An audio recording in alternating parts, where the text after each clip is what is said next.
Supreme Court of India today set aside the suo motu order of the Manipur High Court directing CBI to locate and produce Rafe Kumbek, who is on run.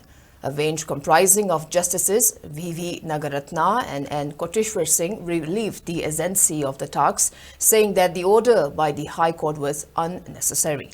The bench further pointed that the request made by the CBI is genuine since the state has also constituted a special team in order to trace the convict.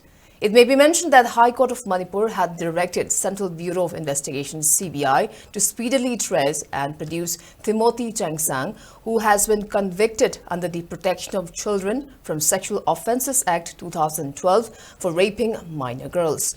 The convict has been absconding since 2018 and is yet to be found.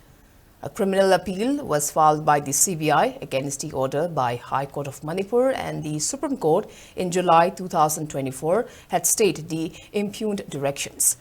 Counsel for the CBI submitted that the agency is not susceptible to tracing an accused when its primary role is to investigate.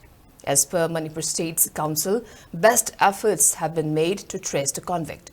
In fact, special teams have been constituted and the same is monitored by the DGP to trace him.